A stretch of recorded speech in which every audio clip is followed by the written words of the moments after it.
Welcome to News 9 Live, and you are watching On Point with me. And we will have 3 On Points today.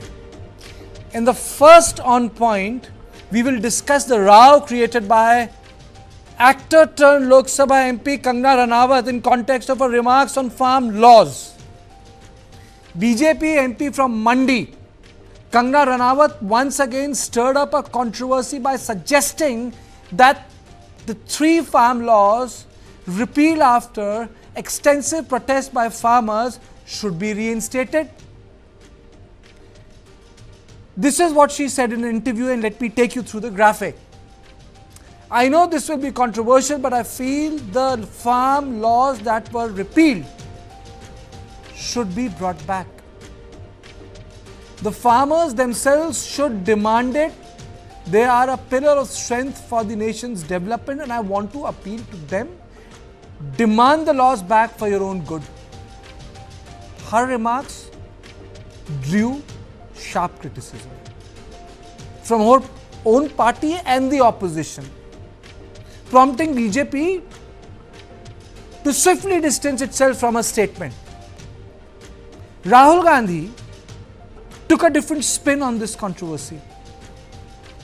Rahul accused Narendra Modi of testing waters and suggesting that Kangana spoke on party's behalf on this issue. Let me play that bite out. ये BJP के जो लोग होते हैं ये ideas को test करते रहते हैं। ये किसी से कहते हैं कि आप ये आइडिया पब्लिक में रखिए और फिर रिएक्शन देखते हैं। यही हुआ है। उनके एक सांसद ने किसान कानून, जो काले कानून थे, उनको रिवाइव करने की बात की है। मोदी जी, आप क्लैरिफाई कीजिए, आप इसके खिलाफ हैं या आप फिर से बदमाशी कर रहे हैं? क्या वो किसान के कानून रिवाइव करेंगे या नहीं? और अगर करेंगे तो फिर मैं आपको गारंटी दे रहा हूं कि इंडिया गठबंधन पूरा इनके खिलाफ खड़ा हो जाएगा। 700 लोग शहीद हुए हैं, उनकी याद करनी है, उनकी रिस्पेक्ट करनी है। मोदी जी ने 2 मिनट मौन नहीं रखने दिया था, हम ये कभी नहीं भूलेंगे। ये बीजेपी के जो लोग होते हैं ये आइडियाज को टेस्ट करते रहते हैं। ये किसी से कहते हैं कि आप ये आइडिया पब्लिक में रखिए और फिर रिएक्शन देखते हैं। यही हुआ है। उनके एक सांसद ने किसान कानून, जो काले कानून थे, उनको रिवाइव करने की बात की है। मोदी जी, आप क्लैरिफाई कीजिए, आप इसके खिलाफ हैं या आप फिर से बदमाशी कर रहे हैं? क्या वो किसान के कानून रिवाइव करेंगे या नहीं?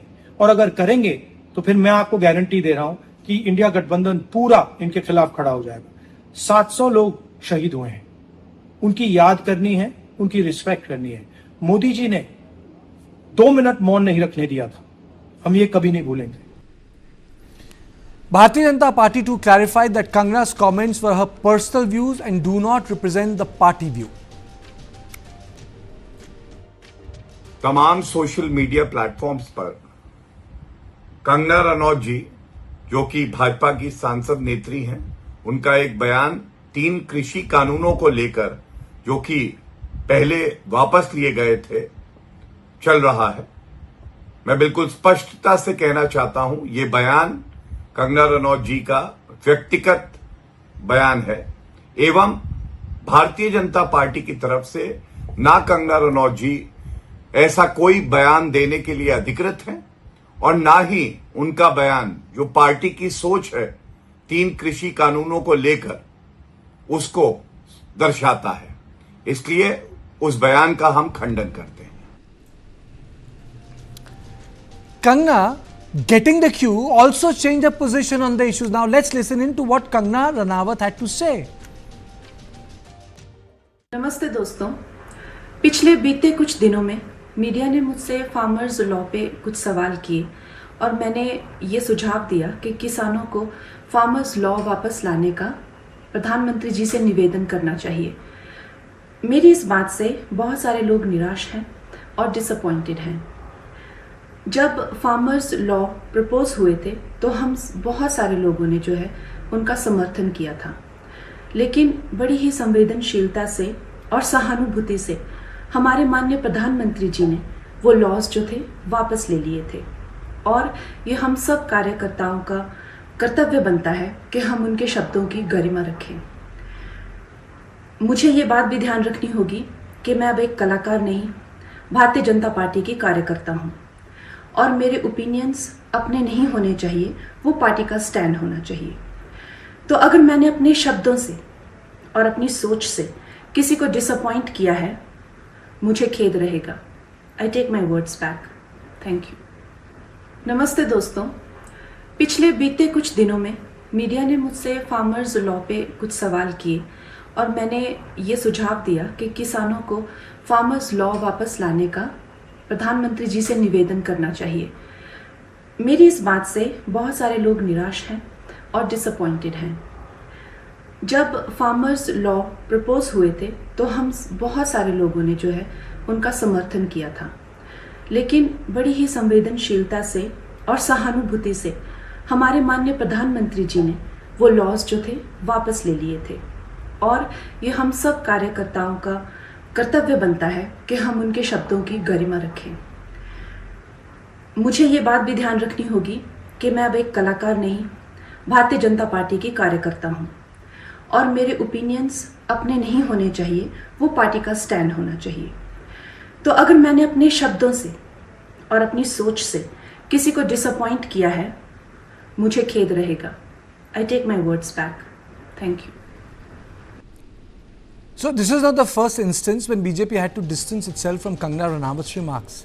Last month, BJP had to distance themselves from Kangana's remarks on farmers.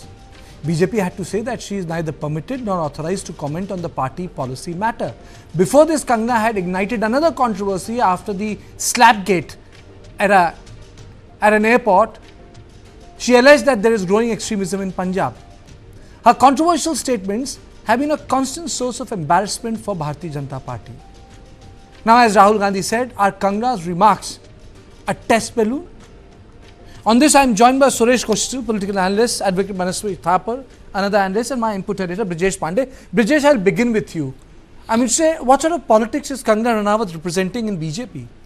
Well, I think, as she said in that video statement when she, took her statement back, I think she herself gave the best clarification that she has forgotten the fact that she is no longer an artist and now she is a BJP MP and she is a political activist. I think, she's yet to, in her mind make the transition and she is embarrassing the party, and more than embarrassment, the statement which she has made has the potential of putting the BJP chances in Haryana under the truck.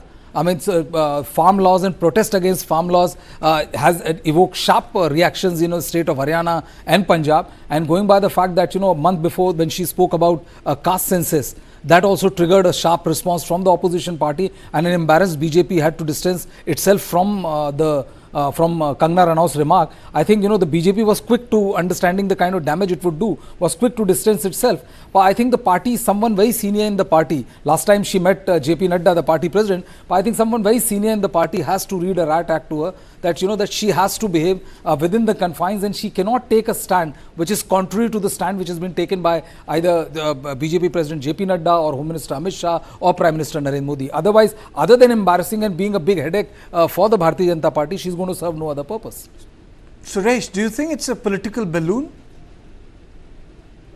I don't think it's a political balloon. Let me give you an example. Kangana told her own thing. Even I have very, very strong views on the farm laws. I thought it was extremely good because near my house there's a huge market where the mafia controls everything. It's called the APMC. We all know that. That is exactly what is happening in Haryana and Punjab. Tomato goes in at 10 rupees a kilo from the farmer, comes out at 30 rupees a kilo with zero value addition. Anyway, that is what the farm laws are supposed to correct.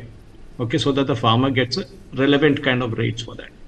But I'll give you a couple of examples why BJP cannot take this stand. Of course, Nupur Sharma is one example. I've said this again and again that BJP is ignoring their core voter bank. They are going after secularism, they are going after other things which doesn't work. And as I think Suvendu Adhikari has said, Sabka Saath, Sabka Vikas doesn't work any longer. I'll give you an example in Hyderabad since I'm from here. Raja Singh was kept in the sidelines. He was banned from the party because of statements he makes. Finally, the party realized just before the election that if they don't take him, not only they will not win Gosha Mahal, the other seats where there are very strong Hindutva, up north Telangana, where there's a huge Maharashtrian influence, the areas like Adilabad, you take Nizamabad and all that. BJP won 6 seats from there, that area. And all the 6 guys who won from there are Kattar Hindutvalis. Kattar. They are like hardcore. Even Raja Singh will look like a kid in front of them. the party had to give tickets to them because they could win. And that is what it is. Raja Singh won from Gosha Mahal. Even if BJP didn't give him a ticket, he would have won because his Rajasthani Lord community lords over that place. So one needs to understand, I think what BJP is doing is trying to get into this trick of secularism and trying to please all. I mean, do you support the guys who pulled down the national flag from the Red Fort? I fail to understand. Whatever said, why was there no farmers' agitation down south? Why was nothing there in Andhra and Telangana, which produces most of the rice in India? That is what we need to understand. Anyway, Kangana's comment is her own comment. I think Suresh, you said something about this is something which I always think that this is something very new in BJP. Do you think that the people who support BJP, who are not part of the organization, have taken away BJP's agenda to a different level, which the organizational mainstream doesn't really want? Exactly. And that is why BJP has losing seats. You look at the way hardcore seats where BJP lost in Karnataka, BJP lost in Uttar Pradesh, is all because they veered away from their ideology. That ideology which brought down the Babri structure, that ideology which BJP won in Gujarat has gone away. I mean, you are trying to please everybody, trying to please that section of the farmers who will never vote for you. Come on. Look down south. How did BJP win from farming heartlands in Telangana? Was there any opposition against farm laws here? Nothing. It is just that the BJP's trick worked in a sense that they appealed to that. I mean, you take a place like Adilabad, Nirmal, hardcore. I mean, this is where the riots take place. This is where the majority, even last month or couple of months back, there were riots there between Hindus and Muslims. Let us not shy away from that. It is very close to the Maharashtra border. And this is what I'm trying to say is that there is a kind of a population mix there which wants to hear this kind of stuff. Raja Singh even now says the same thing which he said before expulsion. Did the party dare suspend him now? They will not. Of course, they didn't even give him the leader of opposition post. I mean, rather, the BJP party leader post, in spite of him being the senior most guy there in that particular assembly from the BJP side. But that's okay. I mean, we all know because we grew up in this crucible in Telangana, where actually this works. And if BJP has won 8 assembly seats, I mean, that is what the greatest thing. And they won 8 Lok Sabha seats. Imagine that too. And that is what the main thing is. BJP needs to realize that if they distance themselves from the core voter bank, your Vishwa Hindu Parishads, your Bajrang Dal, but and all Suresh, these kind of organizations. If you look at the election campaign, you were there with us. Prime Minister didn't go left and right. I think he came down hard on the hard Hindutva line. It was a proper hard Hindutva line. But then after the first round of election. After the first phase. So he didn't. But it's like now the situation is with 240, BJP is less confident than Congress, which has 99. That's a question of not a confidence of there or lack of it. The question is, what is the philosophy of the party? Stick to it. I mean, if you veer away from that, LK Advani stuck onto it. Are you saying that they have become apologetic of their own politics? Yes, exactly. You were the right word for me there. That's exactly what I'm trying to say. With a party, when you are, Congress, let us admit it, they all know that. I mean, there have been cases where I saw in Uttar Pradesh, I don't know which, Maharashtra, where an entire booth voted against BJP despite 242 Pradhan Mantri Awas, so now homes being given away. That is very clear that, I mean, if you don't cater to your own constituency, the likes of, the VHP and Bajrang Dal will take away all your vote. That is exactly what happened. In Hyderabad, I can tell you that more than 15 to 16% of the people in my constituency did not vote. And this is India's largest constituency, 38 lakh voters. Yet BJP won. Because that is the kind of sentiment that was there. The Malkajgiri constituency, where I am from in Hyderabad, 38 lakh voters. It would actually be making, you can make 5. That's a very unique, Suresh, that's actually a very unique observation. Manaswi, Suresh has been espousing it for quite a while That's now. a pretty unique observation. Manaswi, do you think BJP is nervous right now in context of Kangana's statement only because of Haryana election? Is it only because of Haryana? Obviously, I think BJP should have a crash course for Kangana and other newbies of BJP on what not to speak, when not to speak in politics. I think that is something which is missing. What is happening is Abhinetas are becoming Netas and Netas are becoming Abhineta. And in this whole context, the real politics and the real agenda of the country is being left behind. And what was the statement without any reason? And there are still supporters when the Prime Minister, the prime member of the BJP, has said that farm laws are no more a reality, even then they want to keep sure about the stuff that farm laws are to be alive, and the same kind of farm laws. When we know how it was passed in the parliament, when we know there was agitation out of it, when we know consultation process with the farm associations were not done. So farm laws may be required for the country. Yes, it's a need for the country, but the consultation process was not done. But that's such kind of nature of newbies like Kangana coming out and saying that we should bring it back and farmers should come out and bring it back, and there are supporters to this kind of politics, is something which is not very positive for Indian democracy, and not at all positive for the BJP, because BJP is in an alliance. BJP has to form that alliance dharam. BJP has to go with everyone right now. Apart from the Haryana election, there are multiple things which is not in favor for BJP in 2024, which some of the politicians in BJP does not believe, or they don't want to believe the reality. So they are still very much away from the present context of the Indian politics. So that is something which is missing. So this, if you look into the Kangana's foray into politics, and before that, her ideology and her thought process has been consistent. She was consistent with the farm laws on her stand, and she's still consistent with it, while the party has moved away from it. While the party ideology is not anymore with the 3 farm laws, which were, as per party also, were not in the favor of the farmers, but she has stuck to that. So it is very important for her and people like her. What do you think about Rahul Gandhi's statement that, BJP is getting the idea tested? I think that is too large a statement, but I would not give it completely against Rahul Gandhi. I would not say that it's against what he's saying, but there is something that BJP keeps the controversy alive.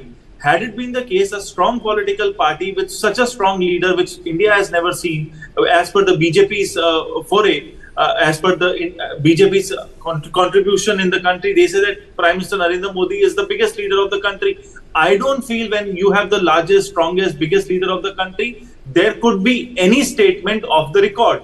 Everything is noted in BJP. Everything is systematic in BJP. Everything is planned as per the BJP understanding of Karyakartas. How could a statement be made which is out of context? How could a statement be made which suddenly BJP distance itself? There has to be some logic to that. And Kangana has been there making statements, making controversy since the time she has become the MP. There could be a section in the BJP which is trying to test waters. How does this go in public? How does this go with the media? Let's take a sense of it. Let's have a debate on that. How many people are favoring Kangana on that front? How many people are against Kangana in that front? What is the media's role in it? That could be a possibility, not a very large possibility. You see, there are two things. Kangana is an MP from Himachal Pradesh, correct, Brijesh? Correct, Manaswi? Kangana, after that Chandigarh issue, continues to speak on issue which is about Punjab and Haryana. She is neither a Punjab expert nor Haryana expert. She has not spoken in detail of the hill economy. She has not spoken in detail of Himachal Pradesh. But she gets down to Punjab and Haryana issues. This is something which surprises me all the time. You are not an MP or MLA from there. You are not even from there. Maybe that's a political vocabulary issue. Her vocabulary is stuck with this few WhatsApp forwards which she would have received from the BJP headquarters, from her social media team or whatever team they would have. So that is stuck with only farm laws. If you check her entire correspondence in her political life or pre-political life, her entire vocabulary was related to farm laws and things about Prime Minister Narendra Modi and how India got independence post 2014 only. So that's her political vocabulary. So I would not question Kangana on that front. I would say that BJP is wrong in that front, that they should come out. When you make an MP, you should give some kind of a crash course to that MP, that you should not speak on these issues when you are not required. Manaswi, just stay with me. Brijesh, a lot of stories have come out that the BJP has decided not to create this impression that they are running a government with 240 MPs. They want to create the perception that this is business as usual. We might not have 300 or 271 plus as in the first tenure, but it's as stable as 2014, it's as stable as 2019, and we will go forward with our basic agenda. So do you think that this changed reality has not been absorbed by the MPs? Well, I think, it is not the first time that, motor mouths have put the Prime Minister or the BJP in trouble. and articulated at a time when it would only mean disservice to the party and nothing more than that. I think, you know, anybody who has who knows the politics of Haryana, who knows the kind of you know, the effort which went into, and the way, the fact that the government had to, the Prime Minister had to take a back step, you know, and repeal the farm laws. Despite, you know, 9-10 rounds of consultation, would have not spoken this, especially, you know, when elections in Haryana are like, you know, week 10 days ago. The point is that, you know, that the BJP should, I think, start reading a riot act on these irresponsible MPs, because they undo the kind of work which, you know, most of the leaders or senior leaders get done on the ground. See, there's a, you know, partly I agree with what Suresh Kochatil was saying about that there is a section which feels that, that, you know, the party has compromised on its core belief, and now it's not that hardcore a Hindutva which was earlier promised to them. But you also understand, Kartikeya, that one of the big reason why the BJP lost, the biggest reason I think the BJP lost, was that they went too smug, they went overconfident. The fact is that who said ab ki baar 400 par? You know, ask anybody, they all will say, oh, you know, it's Rahul Gandhi who said, who faked and lied to people. Akhilesh Yadav faked and lied to people. But what about that Congress Pratap Simha? Congress MP, the BJP MP from South, former BJP MP from South, Diya Kumari, Lallu Singh, all of these BJP motamouths, they went on to say that we need 400 plus to change the constitution. Whereas everybody knew that you don't. What happened? That the end result was that because of these motamouths, it actually sent an impression, and the core voters of the BJP deserted BJP. So I think the bigger challenge for the BJP is to rein in and make sure that the impression doesn't go around, at least the kind of impression they would not want to send out to the people at large. If you ask me, you know, I have seen Vajpayee's Bharatiya Janata Party and I have covered Modi's Bharatiya Janata Party. I think there was a flavor of Modi's Janata Party, Modi's Bharatiya Janata Party of 2014 and 2019. It was very different from 98 and 99 government. Same statements coming from Vajpayee's party would have just tickled the funny bone. People would have gone and taken the bite, and they would have said this is the way NDA would run. But under Modi, this would not tickle funny bone. This becomes a matter of discipline, you know, taking a contrary line. So that is why, in comparison, this looks very, very out of turn, because BJP is in a new reality. But one thing is for sure, that which I would believe, Suresh says that, you know, they have left they're losing their agenda, they are compromising on their agenda. I would say there is a tension between those who run the organization and the supporters who have an idea of BJP.